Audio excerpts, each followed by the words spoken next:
और मिल्कीपुर का उपचुनाव बीजेपी ने इसीलिए प्रतिष्ठा का प्रश्न बना लिया कि चाहे कुछ भी हो जाए ये चुनाव जीतना है। यहाँ से समाजवादी पार्टी बहुत बड़े अंतर से चुनाव जीतेगी। चंद्रशेखर दोस्त है क्या? तो मिल्कीपुर में क्या गुजरात के लोग भी आए हैं चुनाव लड़ाने के लिए? ये लड़ाई जो है घर और बाहर की हो चुकी है।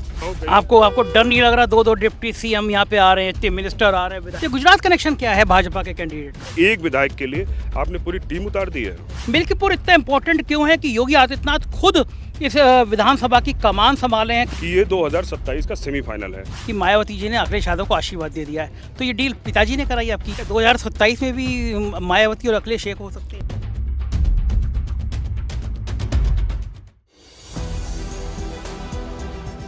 नमस्कार, मैं हूं संजय शर्मा। आप देख रहे हैं 4 PM news network.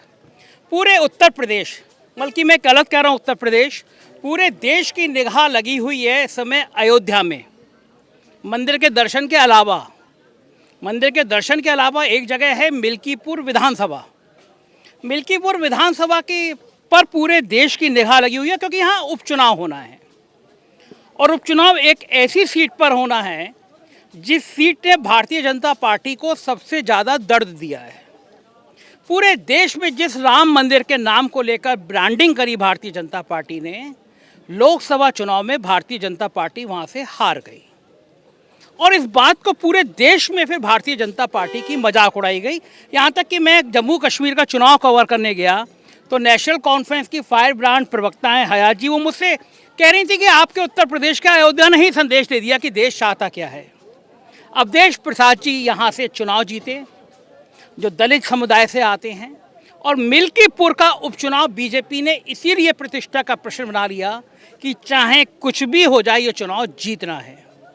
Awadhesh Prasad ji के बेटे यहाँ से चुनाव लड़ रहे हैं। और जब मैं मिल्कीपुर घूमने आया, अभी आगे गया तो सड़कें बंद थीं और बहुत दूर दूर से आए हुए लोग परेशान थे, कोई भरतपुर से, कोई कहीं से, क्योंकि अयोध्या में व्यवस्थाएं जो थी वो बहुत ख़राब हैं।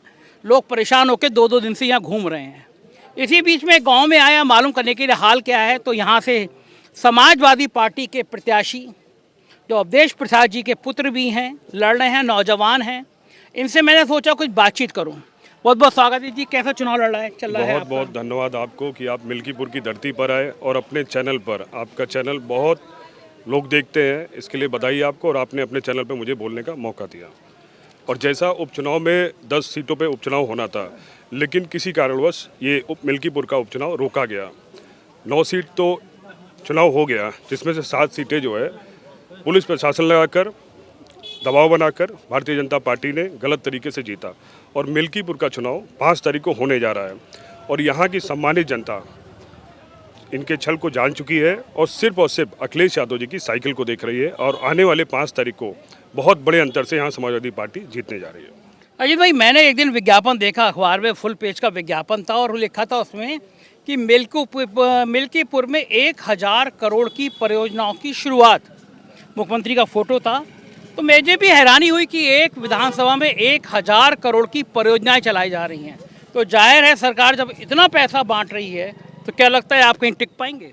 देखिए, मैं आपके चैनल के माध्यम से बताना चाहता हूँ, अगर मिल्कीपुर में विकास हुआ है तो सिर्फ और सिर्फ अखिलेश यादव जी की सरकार में हुआ है। जब वो सूबे के मुख्यमंत्री थे 2012 से 17 के बीच में, तब का आप ग्राफ उठा के देख लीजिए, विकास उसी कार्यकाल में हुआ है।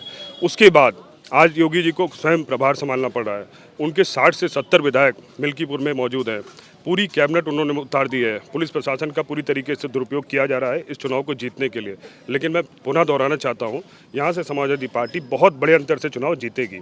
और मैं कहना चाहता हूँ, आप आज कह रहे हो कहाँ थे, आज जो है कितने किसानों की जान गई है सांड से। आज तक उन्होंने उनके परिवार का सुध नहीं लिया कि परिवार कैसे रह रहा है। और सुध लेने वाला सिर्फ और सिर्फ अखिलेश यादव जी हैं, अवधेश प्रसाद जी हैं। ये स्वर्गीय मित्रसेन जी की धरती है और यहाँ पर दर दबाव जो है नहीं पड़ेगा। लोग जो रोज़ जो है यहाँ के लोगों पर, समाजवादी पार्टी के लोगों पर झूठे मुकदमे लिखवाए जा रहे हैं और उन पर दबाव बनाया जा रहा है। लेकिन यहाँ की सम्मानित जनता जान चुकी है और वो सिर्फ और सिर्फ अखिलेश यादव जी की साइकिल को ही देख रही है। कुछ दिन पहले योगी जी यहाँ पे आए थे और उन्होंने याद दिलाया कि किस तरह आप लोग कुंभ की मजाक उड़ा रहे हैं, आस्था पर सवाल खड़ा कर रहे हैं। तो आप लोग इस तरह अगर एक धर्म के, हिंदू धर्म को आप इस तरह उपेक्षित कर रहे हैं, ऐसा मुख्यमंत्री का आरोप था। तो ये बात तो यहाँ पे मिल्कीपुर की जनता में भी गई होगी कि आप लोग इस तरह उपेक्षित कर रहे हैं। देखिए, कुंभ का सम्मान सारे लोग करते हैं। जब राष्ट्रीय अध्यक्ष जी मुख्यमंत्री थे, स्वर्गीय मुलायम सिंह जी भी मुख्यमंत्री थे, तब भी कुंभ हुआ करता था और बहुत बढ़िया कार्यक्रम हुआ करता था। इनकी कथनी और करनी में अंतर है और इनके हर एक चीज़ में खोट है। अभी देखिए वहाँ पे व्यवस्था नहीं थी, वो भी भ्रष्टाचार का मैं आरोप लगाता हूँ। वहाँ पे आग लगी, व्यवस्था नहीं थी सरकार होते हुए भी। केंद्र में इनकी तीसरी बार सरकार है और राज्य में दूसरी बार सरकार है और कुंभ का इतना बड़ा आयोजन होता है और उसमें आग लग जाती है। हमारे सरकार में भी कुंभ का राष्ट्रीय अध्यक्ष श्री अखिलेश यादव जी के कार्यकाल में बहुत बढ़िया और विशाल कार्यक्रम हुआ करता था। भारतीय जनता पार्टी ने इस बार दिमाग लगाया है, आप ही के पासी समुदाय का कैंडिडेट उतार दिया है। लोग कह रहे हैं कि पासी समुदाय तो इस बार बट रहा है आधा आधा। देखिए, समाजवादी पार्टी के साथ सर्व समाज है और उनके पास कैंडिडेट नहीं था। कुछ लिंक उसका गुजरात से है और रुदौली बगल विधानसभा में। मैं पूछना चाहता हूँ आपके चैनल के माध्यम से, अगर यहाँ की जनता को कोई काम होगा तो क्या रुदौली या गुजरात जाएगी? मैं तो यहीं का निवासी हूँ, 5 नंबर पे मेरा आवास है और 2008 से मेरा यहाँ पे आना जाना है और मैं यहाँ के लोगों के साथ उनके सुख दुख में रहा हूँ और वो मुझे जानते हैं। और रही बात जो विपक्षी ने पार्टी कैंडिडेट उतारा है, वो यहाँ का नहीं है। ये लड़ाई जो है घर और बाहर की हो चुकी है। अच्छा, गुजरात, बार बार आप लोग गुजरात कनेक्शन कह रहे हैं, ये गुजरात कनेक्शन क्या है भाजपा के कैंडिडेट का? देखिए, कहने की बात नहीं है, उनकी जो गाड़ियाँ भी चल रही हैं तो गुजरात के नंबर की है। यहाँ पे गुजरात के नंबर की गाड़ी? गुजरात के नंबर की भारतीय जनता पार्टी का जो प्रत्याशी है उसकी गाड़ियाँ जो है वो गुजरात नंबर से है। अरे ऐसे कैसे होता है? प्रशासन नहीं रोक रहा उनको? प्रशासन सिर्फ और सिर्फ समाजवादी पार्टी के लोगों को रोका जा रहा है, उन पे दबाव बनाया जा रहा है, उन पे झूठे मुकदमे लिखे जा रहे हैं। तो मिल्कीपुर में क्या गुजरात के लोग भी आए हैं चुनाव लड़ाने के लिए? बिल्कुल, पूरी तरीके से गुजरात के लोग लड़ा रहे हैं चुनाव। बाहर का कैंडिडेट उतार दिया है, उनको यहाँ पे कैंडिडेट नहीं मिला था कि जो है समाजवादी विपक्ष में किसको लड़ाया जाए। वो तो कह रहे हैं कि मैं लगातार यहाँ पे संपर्क में हूँ, जिला तो वही है, मैं पड़ोस में रहता था, यहाँ पे लोगों के दुख दर्द सुनता था। प्रत्याशी से आप जो है तीनों ब्लॉक का नाम पूछ लीजिए, गांव का नाम पूछ लीजिए, तो शायद वो नहीं बता पाएगा। अजीत भाई, आप भी जानते हैं कि इस चुनाव में आपके और आपके पिताजी दोनों की प्रतिष्ठा जुड़ी है। भारतीय जनता पार्टी बहुत सफाई के साथ यहाँ हिंदू वाला कार्ड खेल रही है, जिससे लोग जातियों के खांचे से बाहर निकलें और हिंदू के रूप में एक हो जाए। कुंभ का आयोजन हो, मुझे लगता है शायद डेट भी इसलिए आगे बढ़ाई गई कि कुंभ के समय में ये चुनाव हो, कि कुंभ के समय में देख रहा है लोगों की आस्थाएं तो जुड़ी हुई हैं बहुत, तो आपको कहीं इसका नुकसान होगा इन आस्थाओं के इस समय उभार? देखिए, अभी जो लोकसभा का 2024 में चुनाव हुआ है उसमें जो है जात पात नहीं देखी गई है, सिर्फ और सिर्फ विकास देखा गया है और भारतीय जनता पार्टी को यहाँ अयोध्या धाम की सम्मानित जनता ने आईना दिखाने का काम किया है और मिल्कीपुर की जनता ने भी जो है अपने दरवाजे की कुंडी लगा ली है और वो दरवाज़ा सिर्फ और सिर्फ समाजवादी पार्टी के लिए खुलेगा और आईना दिखाने वो दोबारा जा रहे हैं। 5 तारीख को आप देख लीजिएगा और रिजल्ट 8 तारीख को आएगा। उसमें सिर्फ और सिर्फ अखिलेश यादव जी की साइकिल बहुत तेजी से और बहुत बड़े अंतर से चुनाव जीतने जा रही है। अच्छा अजय भाई, ये बताइए, ये क्या कारण है कि योगी आदित्यनाथ जी ने, मुख्यमंत्री ने खुद यहाँ मिल्कीपुर की कमान संभाली है? मिल्कीपुर इतना इम्पोर्टेंट क्यों है कि योगी आदित्यनाथ खुद इस विधानसभा की कमान संभाले हैं कि जिससे आप हार सकें, बीजेपी जीत सके, खुद मुख्यमंत्री को उतरना पड़ा है? देखिए, मैं पुनः दोहराना चाहता हूं कि अगर योगी जी ने विकास की बात करी होती या विकास किया होता तो आज जो दिन वो देख रहे हैं उनको देखना नहीं पड़ता। विकास सिर्फ और सिर्फ अखिलेश यादव जी और स्वर्गीय नेताजी के कार्यकाल में ही हुआ है और इसीलिए मैं पुनः दोहराना चाहता हूं 70 से 80 विधायक, पूरी कैबिनेट, स्वयं जो है मुख्यमंत्री 7वीं बार वो आने जा रहे हैं।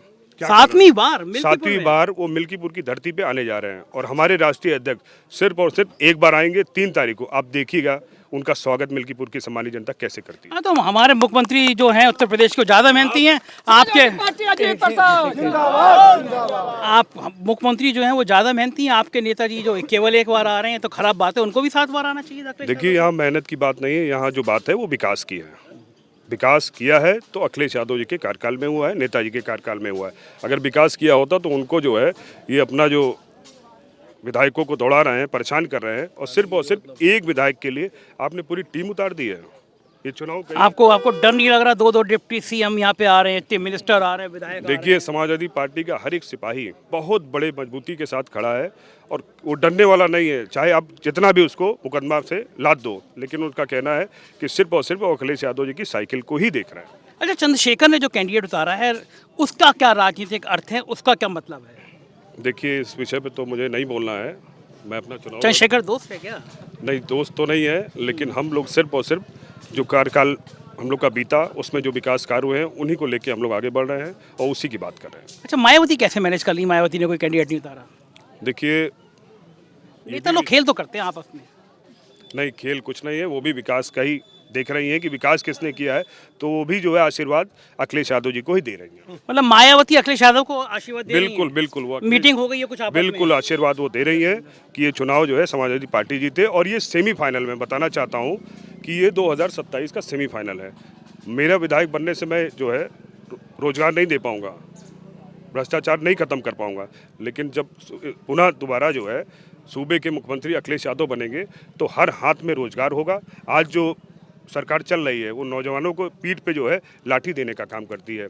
जिस दिन 2027 में अखिलेश यादव पुनः मुख्यमंत्री बनेंगे, आप देखिएगा नौजवानों के हाथ में रोजगार होगा। अच्छा, एक बताइए, बड़ी इंपॉर्टेंट बात आपने कही कि मायावती जी ने अखिलेश यादव को आशीर्वाद दे दिया है, तो ये डील पिताजी ने कराई आपकी? ये कौन सी डील कैसे होगी? नहीं, ये आशीर्वाद जो है मुझे मिला है, पार्टी को मिला है, और वो स्वयं चाहती हैं कि मिल्कीपुर का जो चुनाव है वो समाजवादी पार्टी और बहुत बड़े अंतर से चुनाव जीते।